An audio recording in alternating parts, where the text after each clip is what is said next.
Hello and welcome back to another episode of What You Missed News, the video game news show that recaps what happened this week in video games that might be important to the video game industry and possibly to you, ladies and gentlemen. So today I have some interesting stories, some pretty cool stories that you might be interested in. You might want to stay tuned for that. But first, the things I have to detail and discuss are what I'm wearing.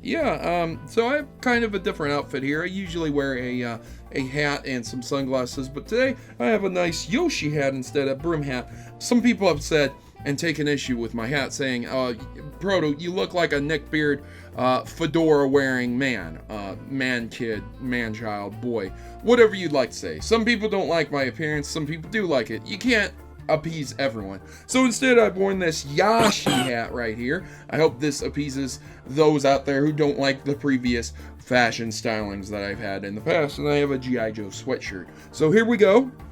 Am I cool enough yet? Should I do the whole episode looking like this? Hang on. How about this? Am I cool enough yet for you, ladies and gentlemen? Am I one of the cool kids yet? Come on, throw me a bone here, ladies and gentlemen. Tell me, am I cool enough to hang out with you?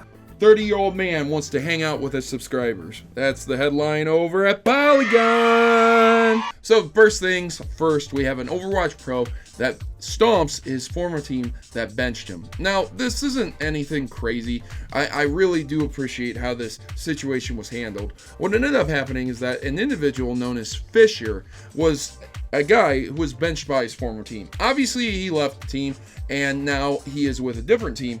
And what ended up happening is that they faced off, and that team was able to overtake his former team. Now, of course, when you get into a match with former teammates, you're going to have some bad blood, especially if you left on bad terms and you were benched a lot.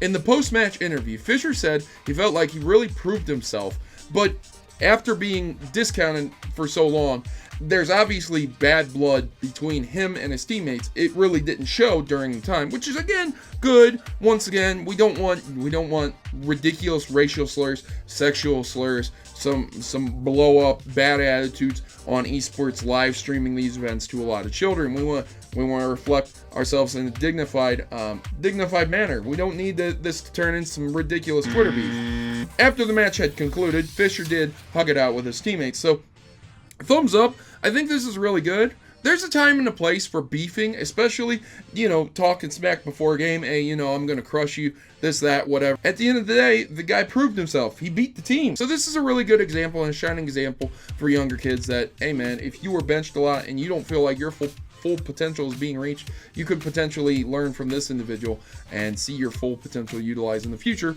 by another team. So Battlegrounds' latest anti-cheat patch is causing a lot of problems. Yeah, so you guys know a PlayerUnknown Battlegrounds. It's a game that is very prone to cheaters, one of the most cheated games online right now. And Friday night, they rolled out a patch dedicated to anti-cheat measures. Well, unfortunately, what ended up happening is that a lot of people can't play the game. Whether they have really good PCs or really crappy PCs, people are not only seeing frame rate drops, lockups, but just the inability to even launch the game. Now, let me tell you, you want to know what has been said about this? Do you really want to know what has been said about this? Possible culprits for launch and performances for the game are antivirus software and productivity software. Are you seriously asking people to compromise their security while playing online games just to have a smooth gaming experience? Wow. Never ever do that, ladies and gentlemen. I know sometimes you have to temporarily disable something to make something work, set a little bit of programming, and then you're good to go. But don't ever do that. Don't ever disable your antivirus and stuff like that just to get online and play a video. That's ridiculous, man. Because what ended up happening with that is that in a tweet they announced that they're sorry for the grief and they're rolling back the patch to the later service update, and they're going to continue to try and resolve the compatibility issues. Oh man, they really need to get it together. I know cheating's a real problem in that game, and hopefully they will continue to try and fight against that. Continuing the whole online gaming news we have going on here, we have Fortnite cross-platform play is coming to the Xbox One, as well as a lot of these other systems. It would seem that Mac iOS, PC, Xbox One, and even PS4 are going to be getting crossplay at some point in time. Whether that's set in stone or whether PS4 is going to back out of that, I don't know. PS4 seems to be the one that's always against crossplaying. I mean, Nintendo is even more in favor of crossplay than PS4 and Sony over there for whatever reason. All right, they have their excuses, they have their reasoning, fine. But once again, it's really good to see crossplay coming to certain games and certain platforms. Again, exclusivity. What is the definition of exclusive? What is the meaning behind it? To exclude. It is not an all-encompassing. It is not good. It is to exclude. So we don't like exclusives, and it's really nice to see crossplay coming to that game. Dark Souls Expert beats the entire series without getting hit. If you thought that was an amazing feat, you thought beating all 3 of the games was an amazing feat without getting hit, Dark Souls, guess what? He did them back to back to back. The Happy Hob pulled off the world's first no-hit run of Dark Souls, but then he tripled his own feat and he beat all 3 of the games back to back to back with no hits. So my hat's literally off to you, man. Congratulations to the Happy Hob. If you want to watch that run, it's over there on Twitch. Took him a long time to do. Give him some kudos and check it out. A Twitch user threatens mass shooting at EVO 2018, and an organizer notifies the FBI.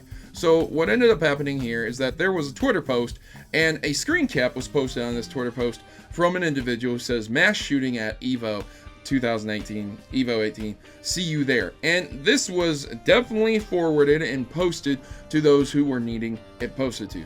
We are aware of the threat that was made against EVO 2018, and we have contacted the FBI and Twitch regarding this matter. We take this very seriously, and they will be punished to the full extent of the law. So congratulations, quack honks. Your price for making that threat is probably going to be some prison time. So remember, just don't drop the soap when you're making those idle threats, fam. I hope it was really, really worth it to make that threat in some random person's Twitch chat. The first 3 Tomb Raiders receiving remasters on Steam. If you own the originals, the DOS versions, you will get it free, which is really, really awesome. Realtek VR, the developer of previously ported Tomb Raider 1 and 2 on mobile, are also going to be developing Tomb Raider 3 on mobile, but they have made PC remasters. Will be based off of the mobile versions, support OpenVR, and feature a new 3D engine. So they will look very, very nice, and apparently you're going to be able to put on a VR headset and play the games. I don't know if that's really going to be the case, but we'll see. I guess that's what OpenVR is implying here. Will it be an amazing version? I don't know. It's a mobile port. They seem pretty committed to this, so hopefully this does turn out well. And if you do own the previous 3 versions of the games, then you definitely want to pick them up for free. But this does bring one thing into question here. Where do the Tomb Raider reboots sit now? If the originals are being remastered, which games should you play first? An interesting conundrum, to say the least. You guys should definitely post your comments about it in the comment section below. GameMaker signs a deal with Nintendo and adds Switch export functionality. You guys know that Undertale is coming to the Nintendo Switch, which is a really, really big thing, but this is their continued commitment for supporting indie developers over on the Switch, which is really, really cool. If you guys are looking to make a Nintendo Switch game, that is likely going to be one of the methods you're going to be able to use to do so. And finally, to finish off the news, ladies and gentlemen, Netflix is not on the Switch because of video not a priority. That is the Netflix exec stating that. Now, the wording is that because of Nintendo's launch, they were focused on video games, not video use. So the wording is video use cases versus game cases, and it wasn't a priority to them. They still state that whether that changes over time, that they have a great relationship with them, and they look forward to the possibility of the Switch and having the Netflix app go over to the Switch. It might happen. That's what they're saying. I think it'll happen eventually. I think YouTube and Netflix will eventually get over to the Switch. When it will happen, who knows? They're really focused on gaming, and the Nintendo Switch is straight fire right now. So I think they're making the right call. that's it for this episode of What You Missed News. I hope you guys really did enjoy it. Let me know with a big thumbs up if you enjoyed my attire. Give me a comment down in the section below. And if you'd like me to return to the neck beard look, you can also leave me a comment in the section below. I've been here as Protomario, and I'm signing out. Now, I'm off to watch Netflix on almost every other device that I have besides the Nintendo Switch, because it's not on the Nintendo Switch. So, I'll see you guys later. Hopefully, you guys have a great week. Thanks for watching. As always, good gaming. God bless. And I'll see you guys in the next episode.